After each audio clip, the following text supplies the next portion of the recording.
tarde, eu sou o Rafael, gerente do Data Analytics, e eu vou falar um pouco sobre as entregas que a gente fez nos 2 últimos meses.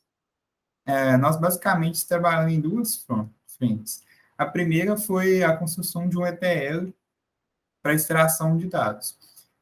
Como a gente já disse em algumas entregas anteriores, né, o DI é responsável por fazer a limpeza da base de dados que é utilizada pelo geocodificador do laboratório. Para fazer essa limpeza, atualmente a gente tem uma abordagem de fazer uma geocodificação, de analisar a geocodificação de diversas APIs. A gente tem TomTom, Google, Mapbox, alguma dessas, e a gente vai analisar esses dados para ver o quão bom estão essas localizações para a gente eliminar as que estiverem ruins da nossa base. E aí, para fazer esse processo, o laboratório tem um crawler, né? A gente está desenvolvendo um crawler na equipe de back-end, que ele faz a geocodificação em diversas APIs todos os dias e ele salva isso no banco de dados. Só que essa geocodificação, esses dados que são salvados no banco de dados, ele é o formato que ele recebe da API, ou seja, é um formato ainda que a equipe de Data Analytics não consegue trabalhar. Então, a gente precisou de construir um ETL para fazer a extração desses dados no Postgres e transformar em um formato que a equipe consiga fazer as análises. Então, isso tudo foi feito no Airflow.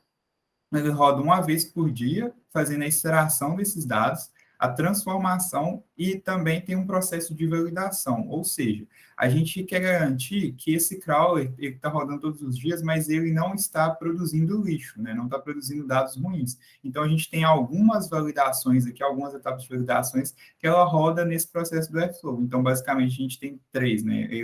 Ele vai obter, transformar e validar todos esses dados. Então, a outra parte que a gente trabalhou foi na criação de uma API para fornecer as ferramentas desenvolvidas pela equipe de Data Analytics. Como eu falei anteriormente, né, a gente é responsável por limpar a base, e nesse processo de limpeza, a gente criou algumas ferramentas que são utilizadas internamente, que ela nos ajuda a ver quais são os dados que a gente vai remover dessa base. Então, a gente tem algumas métricas, algumas visualizações, né? A gente tem o próprio crawler para fazer a geolocalização, e aí a gente resolveu criar uma API no qual as outras pessoas conseguem fazer esse processo que a gente faz. Ou seja, aqui a gente tem o geolocalizador, né, que as pessoas conseguem fornecer aqui a API key dela para cada um desses, né, para o que ela quiser utilizar. E aí ela fornece um arquivo, no caso eu estou utilizando esse data CSV, que é um arquivo que contém a coluna endereço completo, né, que a gente precisa de uma coluna de endereços que vão ser geocodificados. E aí eu forneço o nome do arquivo, ela pode ver as visualizações, né? Aqui nós temos 4 visualizações de dispersão, que essas visualizações a gente até já falou em outras entregas, né, que são a distância máxima do ponto médio.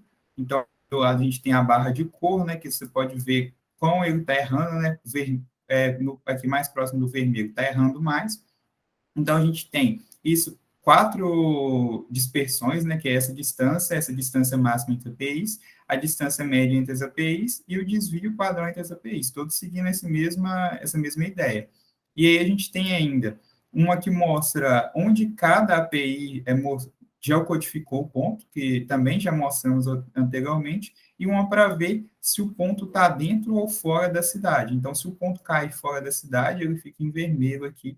Então, são vários mapas visuais que ajudam a equipe internamente, que a gente disponibilizou agora para qualquer um conseguir utilizar essas ferramentas. A última coisa que a gente trabalhou foi relacionada à API também, é um teste de um front para fazer as mesmas funções da API, só que de uma maneira mais amigável, né, para a pessoa conseguir fazer tudo aquilo de uma maneira mais amigável. A ideia é que tem o crawler também, ela possa fazer geocodificação dos endereços que ela desejar, só que por enquanto está funcionando já só quando você já tem a métrica. Então aqui a gente seleciona um CSV, esse CSV a gente indica qual que é a coluna, né, da métrica e a gente manda plotar o mapa. Aí aqui fornece o mapa com a distância para a média. Então a gente tem um mapa com a distância para a média, a gente pode limitar aqui para mostrar algumas distâncias em específico. E então, esse mês foram essas três coisas que a gente tinha para apresentar.